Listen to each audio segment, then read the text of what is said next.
Hello everyone, welcome back to Ella's story in the Magicorum. Let's go back to Ella. So this is Ella, but 2 weeks later after the meeting of Fred, aka Alec. New text flashes on my computer screen. Congratulations, Ella Cinder. You have completed 52% of your freshman year of high school. I'm about to close the program when another message pops up. As a Magicorum, you're required to check with your local Denari League. Ooh, this is a Denari League. The text goes on to explain how magic is fading from the world. A Magicorum like me must be protected, even if I'm challenged. Challenged? That's a way of saying I'm a fairy without wings. Whatever, the notice goes on to say that the Denari League can help me, blah, blah, blah, blah. There's even an address where I can stop by and meet my group facilitator. Wow, that's so not happening. I scanned the fine print. To get out of these group sessions, my parents need to send proof that I'm living by a proper fairy tale life template. Not a problem. I'll ask Mum and Dad to link the paperwork for this stuff. It'll be fine. With my schoolwork over, it's time for some fun. Gaming is tempting, but I still need money for what I call my Cinderella in trouble fund. So I open the browser for MagiWeb. Within seconds, I scan through postings on the message board for lost valuables. One catches my eye. Vampire Coven seeks lost pendant. Reward $200. Now in New York, 200 will cover lunch, taxi ride to New Jersey. Still, it's interesting. In my mind, lost jewels aren't a puzzle, you know. Who took the gems? What might someone find it did to them? Or, what if that someone was me? So I keep on reading. Jewel last seen in Manhattan. Its 3 perfect emeralds are set in a gold disc. Reverse side contains ruins of protection, a family heirloom. See image below. Magical ruins. That means most stores won't try to sell it. Not a lot of places would. The MITRE agency would be on your back in a hot minute. Only one human I know would carry this kind of item. Dirty Leon. If it's dangerous and magical, it often ends up in Dirty Leon's pawn shop. I tap my chin and wonder. Dirty Leon's store is just up the street. What would happen if I stopped by? Would I find the pendant? I might find trouble, but it's been a boring week. Closing my eyes, I summon in my fae power and call out to my mousy friends. Anyone nearby? I need some help here.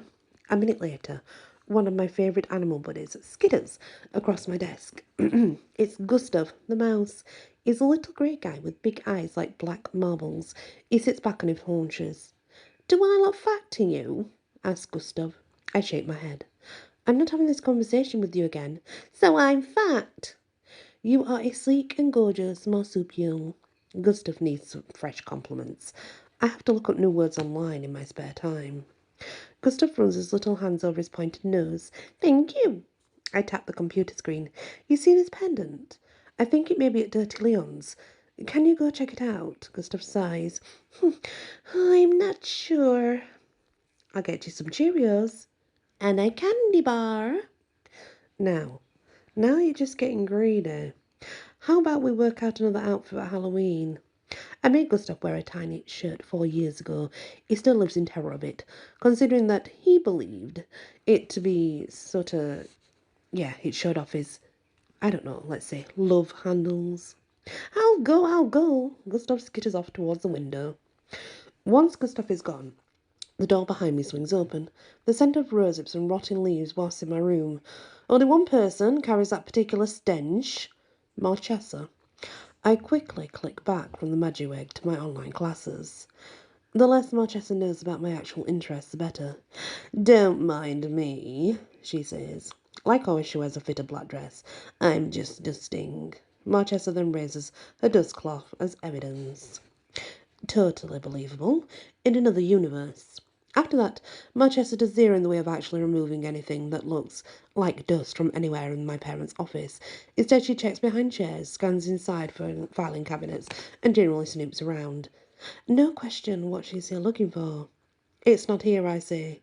Whatever do you mean? The coffer of wonders. My parents hid it. How clever of them. Do you know where it is? As the office manager, I should be aware. Well, as a teenage daughter, I'm not on a need-to-know list. I can't help you. Turning away, I pretend to be super busy with the computer. In reality, I keep reading the same line on screen over and over. Is Marchesa trying to steal the coffer of wonders? I wouldn't put it past her. About the coffer, I begin. What? It's bonded to the store, not my parents'. It won't help a person, just in case you're wondering. Marchesa narrows her eyes. Are you certain?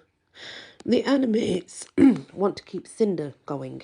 It's my parents' legacy. Helping a person ends when they die.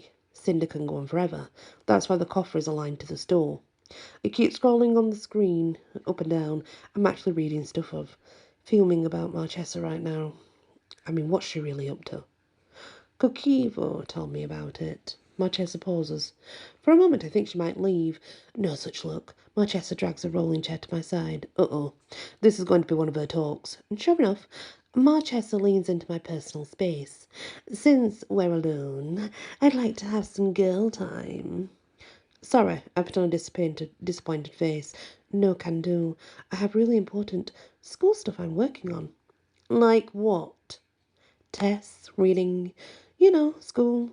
Marchesa keeps going like I didn't say a thing about having actual work. Look, I know it can't be easy for you. Your father is more a prince of a man than an actual prince.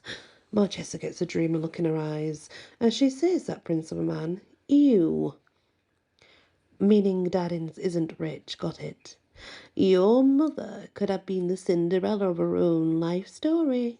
Instead, she married your father and became the mother to another Cinderella. You know what that means. I want to help you. Good point. I have an idea there, as a matter of fact. You can stop saying things that upset Mum. Me? You're always chatting about how Ivy and Agatha of all this stuff I don't. It makes Mum feel bad. So, stop. A look of rage flashes through Marchesa's eyes, but it's gone as quickly as it appeared. Still, I totally saw it. I hate you right back, I think. Marchesa pats my shoulder. If you need to talk, I'm here. At last she leaves, thankfully. Once Marchesa is gone, I plan out 6 different speeches that I verbally shred the frenemy queen into little bits of bitchy. At some point, I notice Gustav tapping my hand. I look down. Hey, Gustav. I have some good news for you. I saw the pendant. It's at Dirty Leon's. After that ugly encounter with Marchesa, I'm all jacked up on adrenaline. I need a mini adventure. After a little prep work, I'm ready to hit Dirty Leon's. To be specific, I pull out a picture of Legend the Charm that was cut from Midtown magazine. It's something my father was experimenting on.